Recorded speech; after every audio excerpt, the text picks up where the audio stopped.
What's happening, fellow Mando fans? Today we're going to be talking about a little project I did for some good friends of mine for the holidays. I'm about a month late getting this to them because we're at the end of January. And this actually only took me about a week on the blaster, and then of course, doing a Mando helmet is a whole another type of task where you've got to, take your time, do multiple layers of paint. So I'll show that off after I show off the blaster, but originally I was going to make the blaster and the Mando helmet for my friends Abraham and James, who talked about maybe dressing up for Halloween next year as Mandalorian, Mando, Boba Fett. Who knows? We'll see. I'm hopeful, right? But my buddy Master Mad Jack, who's been teaching me how to use like a full metal lathe pre-COVID, it's for his kids. So I was really excited to hear that they were way into the Mandalorian, and so I wanted to do something cool for him for Christmas. So what I did was, originally the plan was I was just going to 3D print them a Mando blaster, print out all the different parts and different PLA, and assemble it and give them that with the Mando helmet for Christmas. But of course I couldn't stop there, and I started digging through my drawers of old parts and greeblies and things like that, and I came across a Prism 4.0, which if you guys kind of know about the history of the different lightsaber soundboards over the years, the Prism 4.0 only has the capability of doing like an in-hilt LED setup system. You can't do NeoPixel with it. And so, I was kind of like, I got a few of these older boards laying around, wasn't really sure what I'm going to do with them. And so I started coming up with this idea in my head where I was going to take the Prism 4.0 and program it to be a blaster core. So that's what happened. This blaster has a Prism 4.0 Plectra Labs sound card in it, and I, of course, had to use all of the pads, the soldering pads, on the board to activate all of the accent LEDs I'm going to show you guys. And so, of course, we greeblied it out with all kinds of real brass parts, through here. This type of stuff comes in the 3D printed kit. I added a button box here that's illuminated. There is let me just turn it on. Let me flip it over. And so, of course, it's got a turn kill key in it. And so to fire it up, we just rotate the turn kill key clockwise until we see the power level indicator come on. This is a TCSS power level indicator, and fire it up. Here we go. So yeah, it's got all the usual crazy Star Wars, boots throughout the different parts of the sound card. The Prism 4.0 came where you could load up to 6 fonts on it. So this has 6 different personalities on it, which I'll go through fairly quickly. But as far as I wanted to show you guys one of the things early on in the video, because this is the tutorial for James and Abraham to operate this blaster. And one of the things I wanted to show you guys is when you remove this kill key to charge the blaster, you're going to pull it out all the way like this. I can bring you in warm, or I can bring you in cold. And then you'll notice there's another magnet right here, and there's a magnet on the end of the kill key, and you literally just let go of it right around that, and it'll automatically snap into place. So once your recharge port's exposed, then you guys can take your charger and plug it in like that. And now it's charging the battery inside. And so yeah, here's your charger from TCSS, ready to go. Red light means it's charging. It'll change to green once it's charged. So let's unplug and go over the rest of the review. I have spoken. So you're going to pretty much operate this blaster the same way you would as if this were a Prism 4.0 lightsaber. So you've got a trigger here, and one of the things I was trying to do was come up with a trigger cover for it, but I noticed the thicker I got with the trigger cover, you couldn't get your glove in there. And of course you got to wear gloves for your Mando outfit on Halloween or wherever, Comic-Con, whatever you guys end up doing with this in the future. But so to power it up, you would flip it over, and right here is your font indicator. And right now, because it's solid, it's showing we're on font 3. So the first LED on here is just like a power indicator where it just shows that, you know, the computer or whatever is turned on the inside of the blaster. And then you've got font 1 on the first LED, font 2 on the second. We're on font 3, which would be solid. And then there's a fourth one. So to power it up, you're just going to hit this button really quickly. And then you'll see your bar graph, you know, start to do different patterns. I've got different patterns programmed for each individual personality. So then once it's fired up, you just pull the trigger. And this also has a 1 watt laser sight in it, which is a fairly powerful laser sight. So yeah, I've already let you guys know, don't want to point this at anyone's eyes, especially Nala, or any other pets or animals, because it only takes a few seconds of this laser dot to, you know, hit someone's eye and you can potentially do eye damage. So word of warning on that one. The blaster itself above the laser uses a tri-cree, but it's like a centered tri-cree lens, to where when you pull the trigger, that's also a very powerful light that comes out of there, out of the end of the blaster. So to change the colors on the blaster, you're gonna click both buttons at the same time. So this one and the trigger, and you hear it change. You hear it change colors. So now you're on like an orange blaster. And again, purple. So you can choose all your different colors. So to power it down and go to the next blaster personality, you're gonna hit and hold this button until you hear the operating system inside the blaster power down.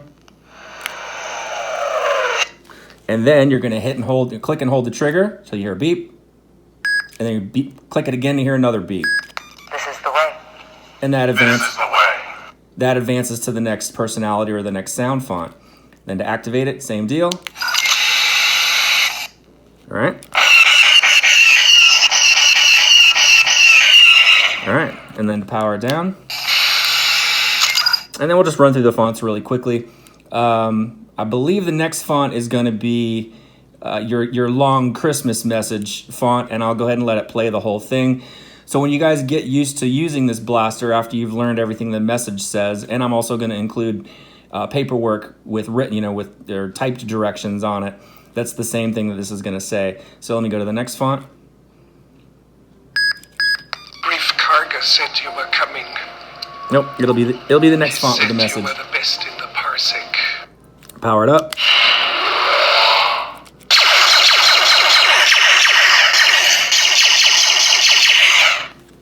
Oh, and then the other thing I haven't shown off is if you tap the blaster, it's kind of like your Beskar armor being hit with blaster fire. And if you swing it, it's kind of like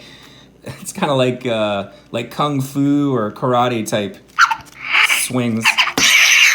So there you go. Power down. Next font. Click and hold. Click it again.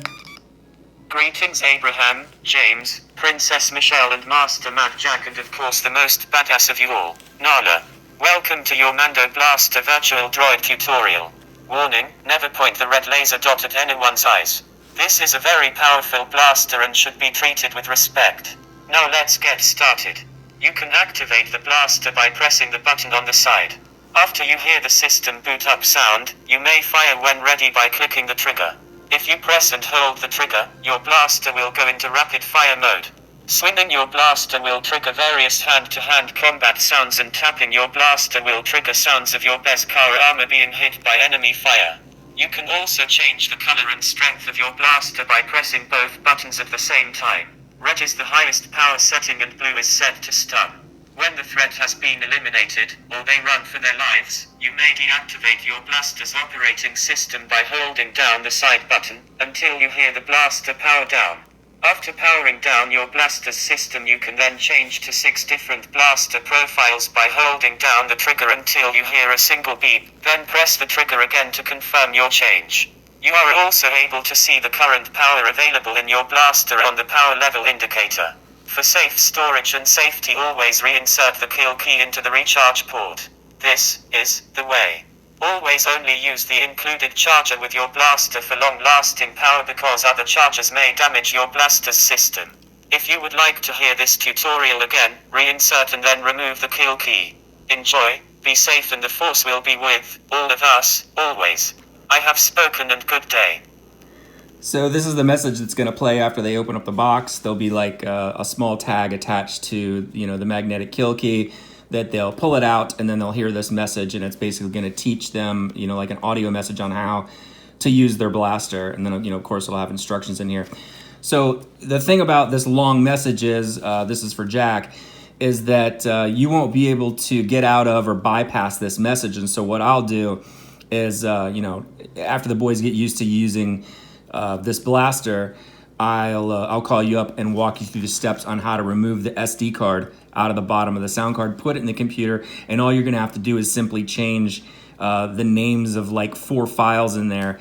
Then that message will disappear, and there'll be other boots that reappear for font number 6, because that's on the last font number 6. All right, so moving on, we'll go ahead and power this font up so you guys can hear it. And it is loud. This uses a it's a 2-watt flat Railmaster 4 ohm. Yeah, it's a 4 ohm speaker. So this thing kind of hurts my ears. It's pretty loud.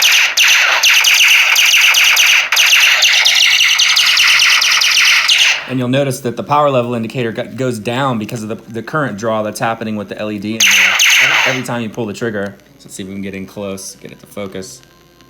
Yeah, maybe. So it's kind of cool, like an opposite pulling down on the power type of thing. All right, next font. Hold the trigger, and second beep. Little mouse droid action. And this is, I think font 1 and 2 are my favorites. This sound is pretty cool.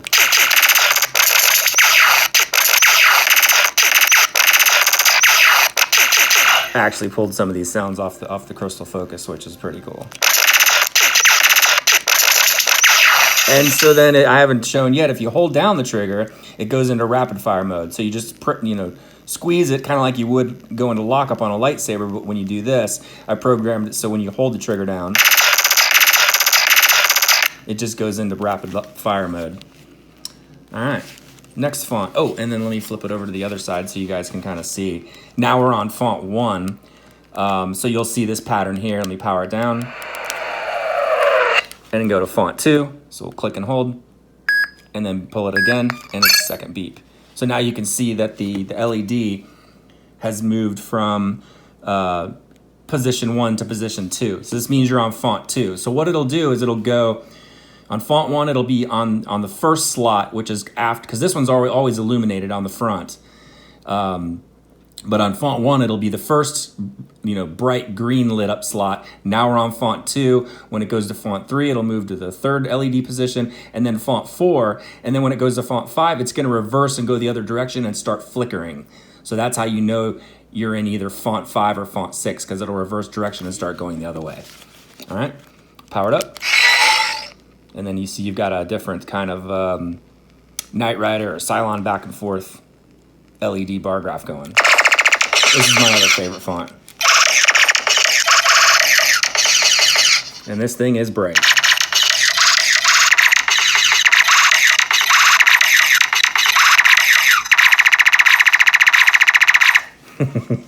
So you get the picture. Power down. Next.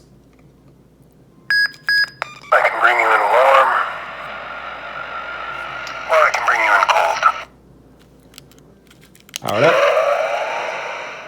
And now you can see a random pattern on the LED bar graph. So your standard kind of like standard issue blaster sound.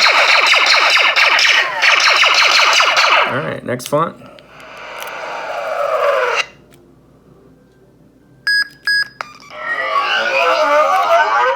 Powered up.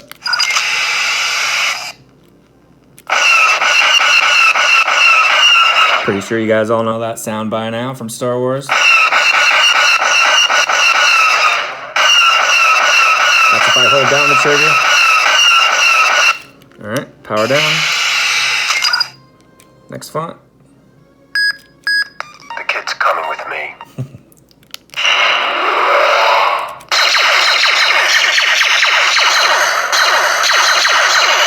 Power down. And then we're back to where we started. All right, so that pretty much does it for the blaster. I can't think of anything else to show off. Oh, I'll go over some of the greeblies. Like I was saying, this is real brass. A lot of this stuff has been printed out to mimic metal with silk PLAs. Illuminated button here.